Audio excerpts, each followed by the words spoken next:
Ana ta tone-tone a gidan Babiana, inda Babiana take bayanin wani ya cuci wata da ake kira Jidda.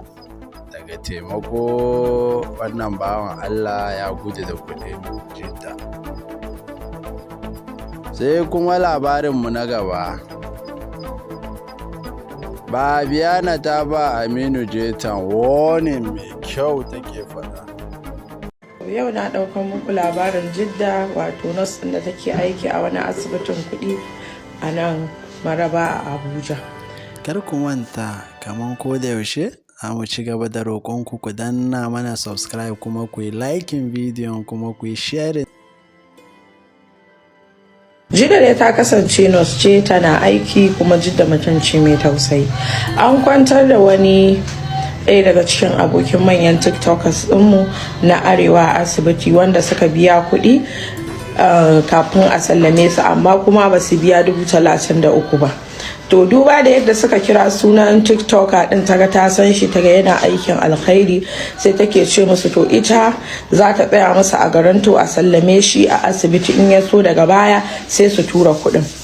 To an yi haka, suka ki tura kuɗi. Ta kira su, ta kira babban tiktoker din, ta kira abokan, in ta kira wannan sai ya ce kuɗi na gun wannan, in ta kira wannan sai kuɗi ya ce na gun wannan, in ta kira wannan ya ce ya ba wannan.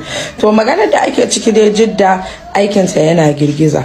Yanzu maganar da ake ciki, asibiti ta ce ta san bata san su ba, za ta yi musu garanto. To 33,000 nan ko Jidda ta biya ko su kore ta daga asibiti.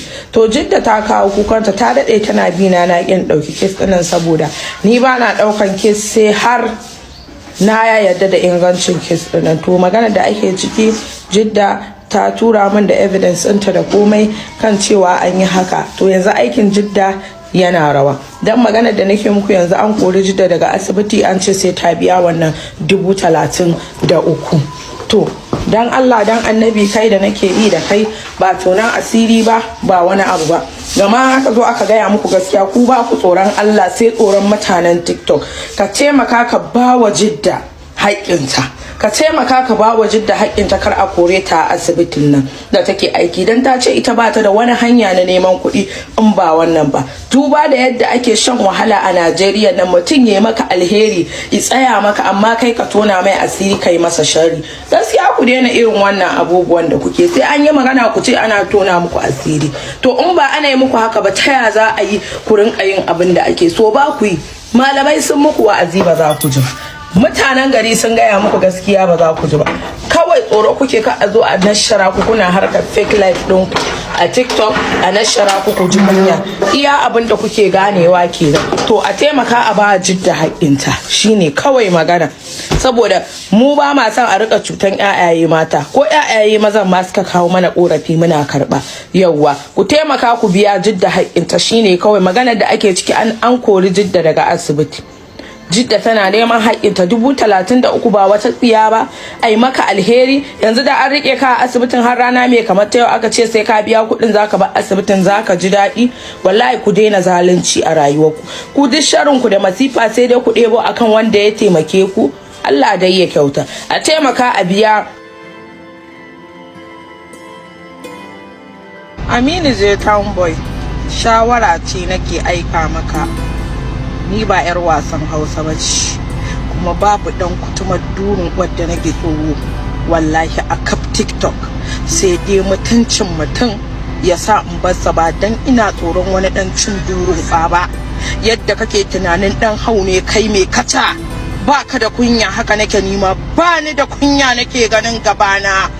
Duk wanda kake taba kyale ka suke yi, billahi allazi huwa rahman, ka shigo 18 ina sai mun yi kutumar durun wadda ba a taba yi ba a TikTok. Bari in sa maka voice ɗinka da kaje kana yi. Duk kutumar ubancin da kake yi, da zagin mutane, da taka mutane, da abubuwan da ba a rasa ba, da cutan mutane, kai ba a yi maka fatan kar ka gama da duniya lafiya ba, sai ni ina tare da uwata lafiya, dan durun mai bakin iyaye. To ka sake shiga harkata sai na ci kutumar bantan bura uban baban ka, na rantse da Allah.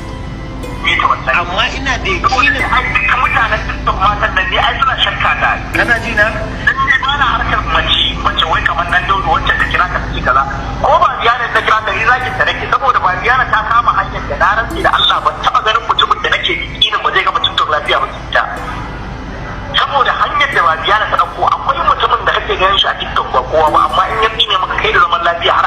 wallahi haka ne. Akwai mutumin da in ya ce Allah maka albarka sanadin TikTok wallahi ba za ka tafi ba. Yasa kullum nake kokarin in yi abin da zan siya ku na mutunci a dinga samun albarka saboda ban san bakin wani ba. Da kake abubuwan ka mugu shi ya san makwantar mugu, ka san ni na san ka wallahi, ka san ni na san ka, kar mu fito mu yi ya gari ga a nan tsakiyar masana'anta ta TikTok. Wallahi tallahi karan bana shi ke maganin zoman bana, ni ba fim bace da zaka fito kai intimidating ina, na san ka ciki da bai, na san abin da zaka yi, na san abin da ba za ka yi ba. Yauwa na san tsoron Allah ka inda yake zuwa da inda ba zai, ni ba wai wannan budurwar taka bace da kake ikirarin zaka kashe ta ta kyale ka. Idan ka sake shiga 18 ina wallahi sai na ci kutumar bantan bura ubanka, na fi ka hau, na fi ka rashin kunya, kuma kai ne ba za ka gama. Kai TikTok din banza, TikTok din wofi, ai ba duniya ne ba zan gama da shi lafiya ba, ko kai ba za ka gama da duniya lafiya ba saboda dan kunama ne kai, dan kunama ne kai. Ka manta laptop din abokinka da ka dauke ka hana shi, sai kawai ya gani rana tsaka, ko kuma waye saboda budurwarka Aishan baba ta kawo mun update akan ka, ta tona maka asiri, ka sace mata iPhone 14 dinta, shine ka kira ni ka ce mun wani da gangan na ki daukar waya ka. Duk wanda zai zo ya kawo mun update ya kawo mun shi nan, kuma ni bani tsoron ka wallahi, ba gudu ba ta da baya. Ka sake shiga 18 ina ko sai na maka abinda wallahi har ka mutu ba za dan fasiki irin ka, saboda wai na fito na zage ka shine kake tunanin wani abu zai faru. Wawan banza, wawan wofi, ni bani tsoron ka wallahi, kai ma ka san bani tsoron ka, na san ka ciki da bai. Kar ka sake shiga sabgata, idan ba haka ba wallahi tallahi za mu yi abin da ba a taba yi ba a TikTok. Banza wawa irin ka kare.